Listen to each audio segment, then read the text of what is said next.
మైసూర్పేట్ అనే పట్టణం ఉండేది. ఆ పట్టణంలో రోజీ మరియు రాజ్ అనే భార్యాభర్తలు ఉండేవాళ్ళు. వారికి పెళ్లి అయ్యి 2 సంవత్సరాలు అయింది. రోజీ ఇంకా రాజ్లు ఎప్పుడూ ఏదో ఒక విషయంపై గొడవ పడేవారు. చివరికి వారిద్దరూ ఆత్మహత్య చేసుకున్నారు. కొంతకాలం తరువాత ఆ ఇంటిని ఒక ఆఫీసర్ కొని అద్దెకు ఇస్తారు.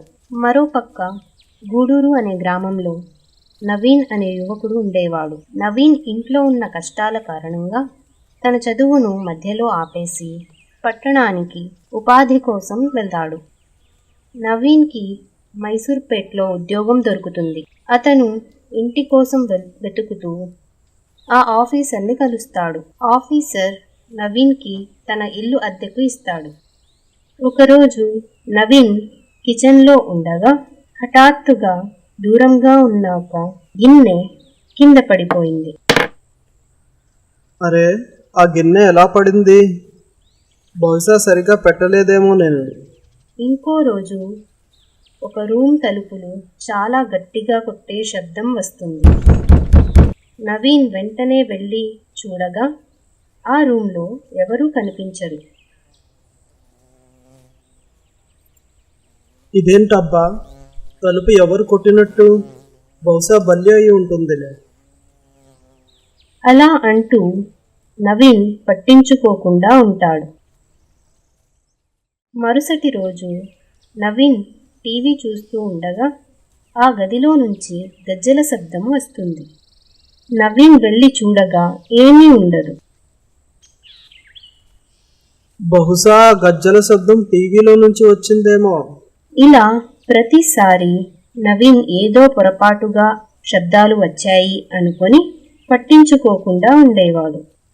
ఒకరోజు నవీన్ ఇంటికి తన స్నేహితుడు జోసెఫ్ వస్తాడు.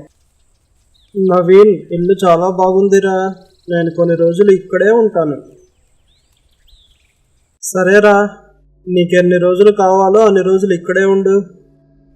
ఆ రోజు రాత్రి నవీన్ పడుకుని ఉంటాడు. జోసెఫ్కి నిద్ర పట్టదు. ఇంతలో రూమ్ తలుపు కొట్టే శబ్దం వస్తుంది. జోసెఫ్ వెళ్ళి చూడగా అతడికి 2 దయ్యాలు కనిపిస్తాయి. అయ్య బాబోయ్, దయ్యాలు! ఓరి నాయనో!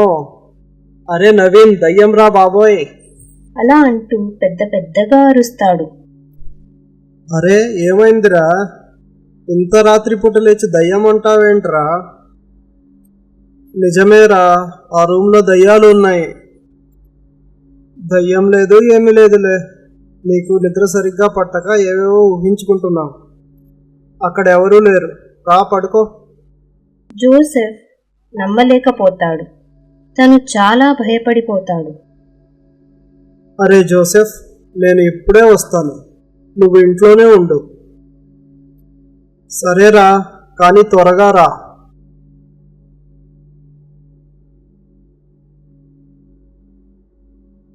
జోసెఫ్ టీవీలో పాటలు పెడతాడు. అప్పుడు అతనికి రూమ్లో నుండి గజ్జెల శబ్దం వస్తుంది.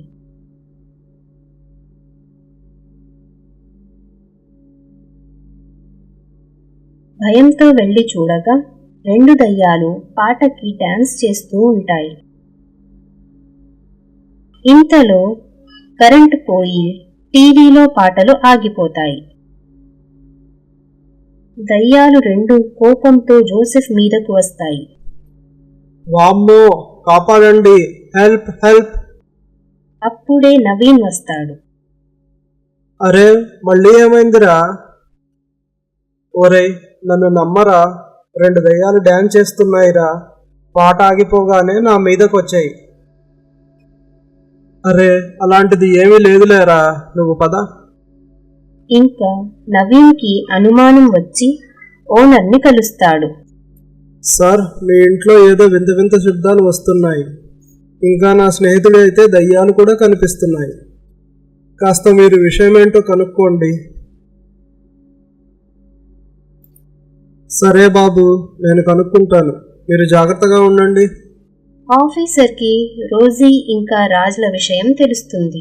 ఆఫీసర్ ఇంటి మధ్యలో ఒక కుండ పెడతాడు. వెంటనే 2 దయ్యాలు అందరికీ కనిపిస్తాయి. నవీన్, నేను చెప్పిన 2 దయ్యాలు ఇవేరా? వామ్మో, నేను ఇక్కడ ఉండను.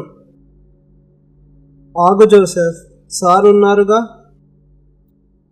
ఏంటి మీ సమస్య? ఎందుకు మీరు మా ఇంట్లో ఉండే వారిని భయపెడుతున్నారు?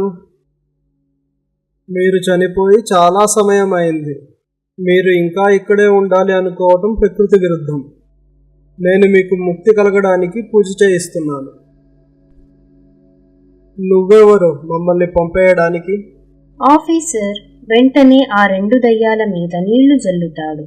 అవి చిన్నగా మారిపోతాయి. ఇక ఈ భూమికి సెలవు చెప్పి వెళ్ళిపోండి. ఆ 2 దయ్యాలు పైకి వెళ్ళిపోతాయి. అమ్మయ్యా, దయ్యాల పీడ విరగడయింది. చాలా ధన్యవాదాలు సార్.